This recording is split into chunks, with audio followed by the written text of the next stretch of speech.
wandering around out in front, but it's a decisive victory over Yanworth in the clash of the big two in the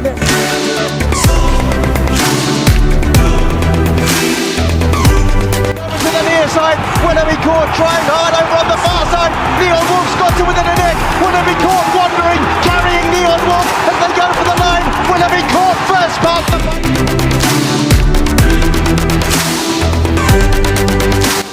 Sam Crow just idling a little, perhaps idling and hanging towards the stand side. Blackhawk is 3 lengths down, but Sam Crow is going to do it all right, and Sam Crow wins in good style.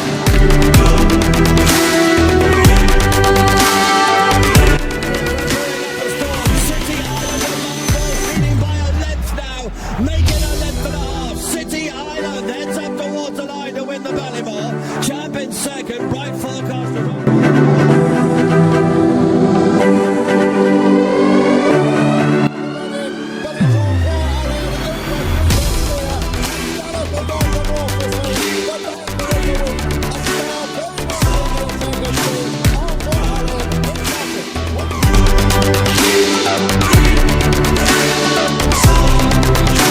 is chasing, but surely chasing in vain. It's going to be another for Rachel Blackmore and Henry de Bromhead in the Rob Core colours.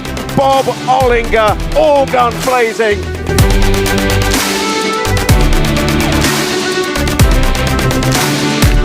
Second place, Three Strike Life is only 3 lengths behind. Sir Gerhard having to work hard in the closing stages. It's been tiring ground today. Sir Gerhard and Paul Tynan have won the Ballymore. Three Strike.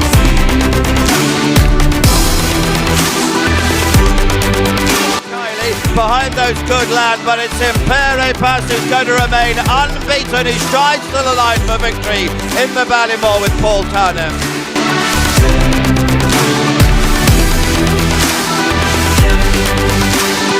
Here at this stage, Jimmy Lascelles is in second position. Behind him, Ilan Bonti, Mercury behind those, and then Predators Gold, and that will be the first 5.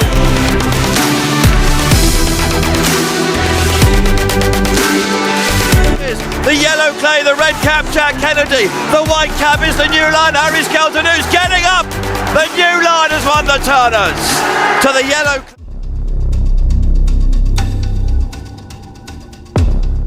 That is very much the question. I'm Rodders, and this is On the Bridle.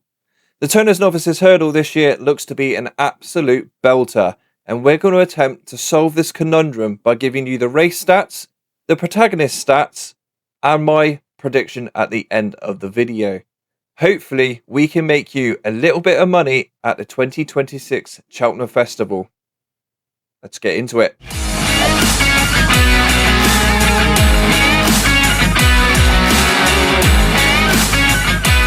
No, I don't really believe in nanny stating, but if I don't say it, the YouTube gremlins will come down and point their finger at me like this. So I have to say it.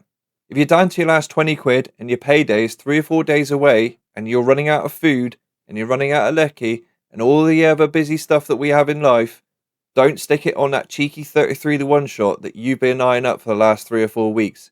It's so not worth it, so gamble responsibly. 11 out of the last 12 winners were aged 5 or 6. 6 out of the last 12 winners were the favourites, but 10 out of the last 12 winners were in the top 3 in the betting. 11 out of 12 winners won their last race before this one. And 12 out of 12 winners run their last race 74 days before this one. 2 out of 12 winners had one previous run or win at Cheltenham. This is one of the few races where it seems like previous course experience doesn't actually count for an awful lot in this race. 12 out of 12 winners had 2 previous runs and 11 out of 12 winners had 2 previous wins. You do need 2 runs to win this race. That is a certainty. All previous 12 winners of this race were rated 146 or higher. 146 is the very lowest you should be looking at for this race. 10 out of 12 winners had one previous win at Grade 1, Grade 2 or Grade 3 company previously to appearing in this race. So, how do these stats translate across to the main protagonists of this race? Do bear in mind that we're recording this in January, the start of January, so some of these horses may not go to this race, but we will do our level best to include the horses we think will be in this race. Without further ado, let's get into it. Lazard Star undoubtedly improved from his first run to his second run, and Gordon Elliott has a good record with horses like this, saying that he will need to improve dramatically on the form that he's shown so far, as it appears to be a level below what is required to win or even get placed in this race. He's an outside chance of getting in the places, but what is certain is he will definitely go for this race. Here's Clune Cormac, and spacing them out in the closing stages of the opening Savills maiden hurdle is Lazard Star. Here, another for Jack Kennedy and Gordon Elliott. So what are his positive stats? Well, he will be 5 at the Cheltenham Festival. He would have run 74 days before the festival, and he's done the distance. So what are his negative stats? He's outside the top 3 in the market, he has no previous graded form, no form at Cheltenham, and he's rated below 146. St. Bacco appeared in our Supreme Novices hurdle preview. Now, the William Mullins yard seemed to like this horse an awful lot, and Danny Mullins has gone on record as saying he is a very smart prospect indeed. But I just don't see it. Even at 2.5 miles, I just can't picture him hitting the front at Cheltenham, but he will definitely go to this race. Damer Bay and Denny the champ, 1 flight left, and it is San Bacco and Danny Mullins who lead now. They've extended their advantage to 2 lengths over Lazard Star. Falling away into third is Lord Tobin, and at the final flight, San Bacco is the leader. Inside the final 200 yards in the Mervyn Gray construction 4-year-old maiden hurdle, it's San Bacco in the lead by over 3 lengths to Lazard Star, who's failing to close as San Bacco overcomes an absence on Irish debut. So what are St. Bacco's positive stats? He will be 5 at Cheltenham. He would have run 74 days before the Cheltenham Festival. He was entered Friday, and this recording was done on Wednesday, so we'll see how that goes. He's done the distance, and he's trained by Willie Mullins. Let's go on to his negative stats. He's not done the distance, no previous graded form to speak of, no form at Cheltenham, and he's rated below 146 at the time of this recording. Sortudo is a classy type, being by the dual-purpose sire authorised. He won this race quite authoritatively here, and he is going for the Turner's Novices hurdle. There's definitely no doubt about that.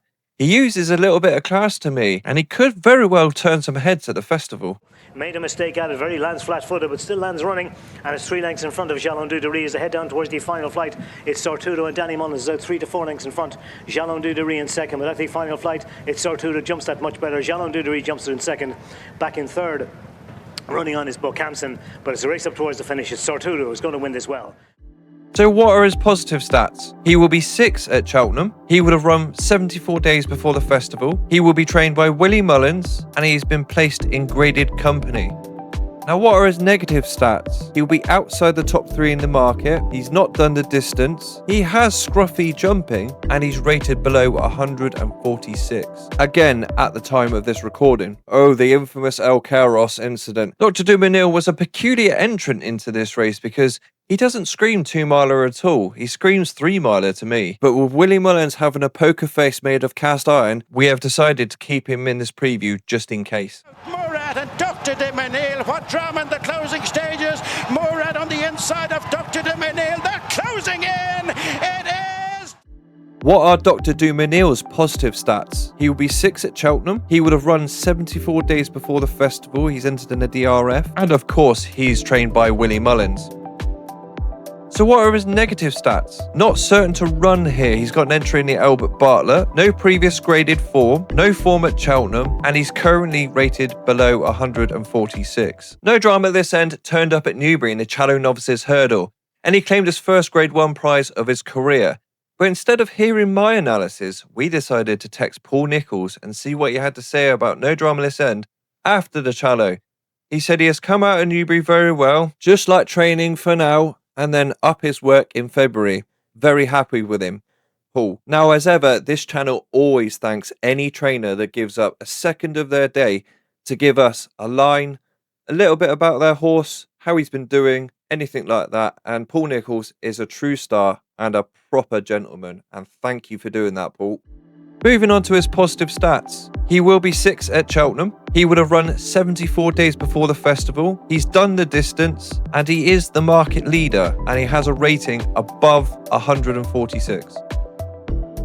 What are his negative stats though? This is often known as the curse of the Challow. The Challow Novices Hurdle has an appalling record of producing Cheltenham Festival winners, despite it being a Grade 1 in its own right. There's no real rhyme or reason for this, but only 1 out of 25 have won at the Cheltenham Festival since winning the Challow, and there have been bigger names than No Drama This End that have gone to the Challow, won it, and failed at the Cheltenham Festival. And he has a liking for soft to heavy ground. Now, the Cheltenham Festival over the past few years has turned up more often than not good ground. Sometimes you have freak weather events where you get soft ground, and we had the last one where Energamy won the champion chase. So who do I think will win the 2026 Turner's Novices Hurdle? Well, the first port of call will be obviously No Drama This End. But this horse comes with a caveat. He needs soft or heavy ground. Anything better than that, and he won't win this race.